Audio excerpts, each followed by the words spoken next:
І ми ще повернули. Почнемо з сенсації. Дмитро Ярош з правого сектору ходив до Януковича. Ну тепер же нікому не буде страшності зізнати у зв'язках з Януковичем. І ми теж наважились на офіційну заяву. Починаючи з 12-го випуску, файні новини, але є одне але скорочено АЄОА, записуючи не в студії. А тут, в Межигір'ї. Але нічого страшного втім нема. Це ж наше громадське.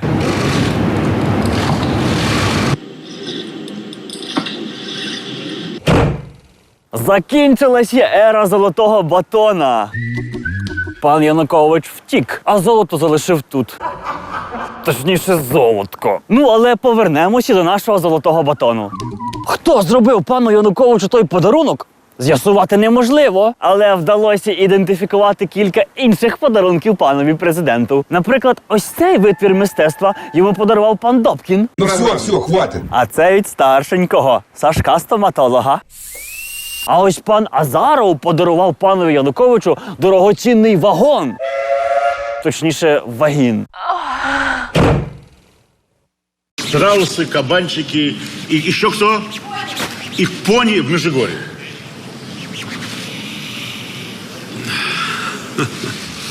Это самый большой вопрос, самый крупный. Все остальное, что там сейчас есть, это не принадлежит мне. До нас потрапило відео з камер стеження у Межигір'ї. На нім видко, як пан Янукович розважаючи за день до того, як виїхати з України. Та він щодня життям ризикував.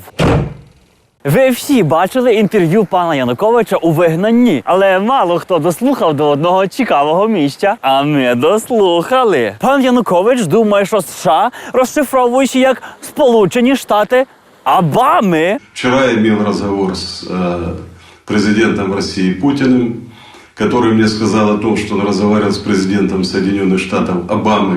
Соєдинені Штати Обами? Соединенных Штатов Обамы. Пане Янукович, якби ви знали, як правильно розшифровуючи та країна, то, може би, напряму з нею всі спілкували, а не через Росію. По моей машине стреляли.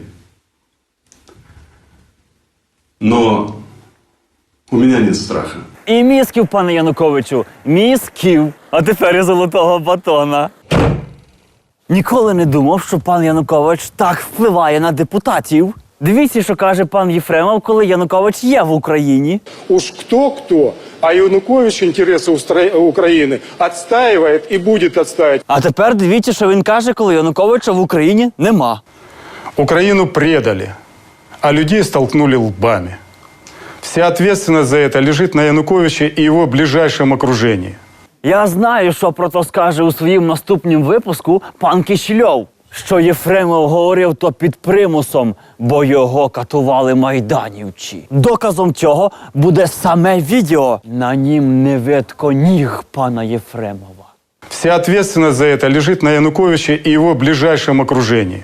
А другим доказом будуть ось ці дві знимки. На них видко ноги, схожі на ноги пана Єфремова.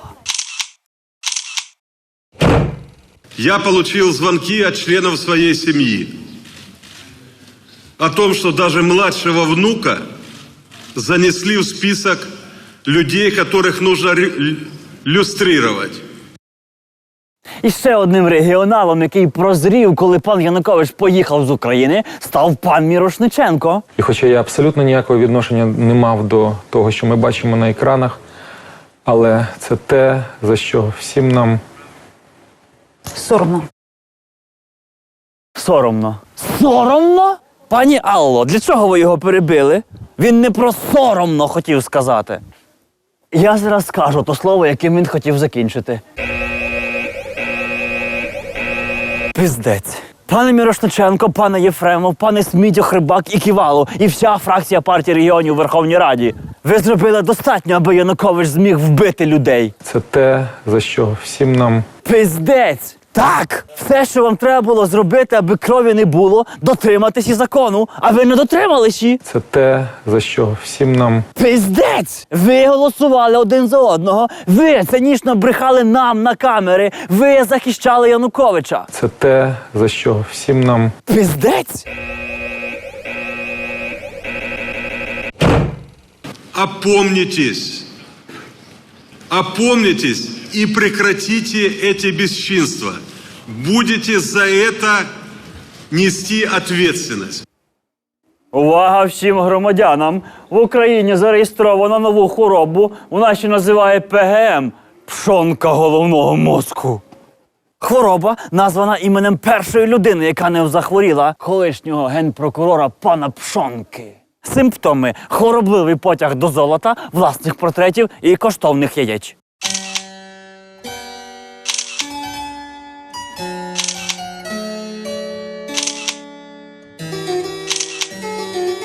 Вся сім'я просто була, мабуть, хвора на яйця. От бачите, скільки яєць Фаберже. І щодо портрету пана Пшонтія Пилата. Це найбільш вдалий портрет. До нас потрапили і інші, менш вдалі версії, які пан Пшонка вирішив не виставляти. Даная Пшонка, Венера Пшонка і Давид Пшонка. Подібну хворобу вже сі заразив пан Медведчук. Хвороба ПГМ, пшонка головного мозку, лікуючи лише одним – втечею з країни. Я в Ростове нахожусь, потому что у меня недалеко, здесь от Ростова, проживает мой старый друг. Пані Герман дала інтерв'ю на новому місці роботи. Когда вы последний раз разговаривали с Януковичем? Вообще, когда? Ну, тогда еще, когда он был в Харькове. Тогда. Судячи з одягу, вона теперка працює чи то покоївкою, чи то актрисою, чи то жінкою важкої поведінки. Пані Герман, ви і цей перстень. Я коротко. Зліва те, як ви думаєте, як ви виглядаєте, справа те, як ви виглядаєте насправді.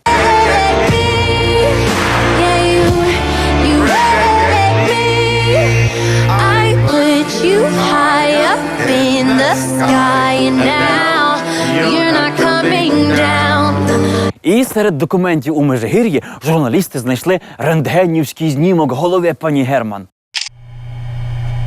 Як бачите, у тих мажорів навіть рентген кольоровий є. До Криму приїхала ціла делегація російських депутатів і якийсь здоровенний гірський троль. Вони тамка вирішили роздавати російські паспорти. Пан Валуєв виступив з промовою. Часу у нас є багато, тому ми даємо її без скорочень.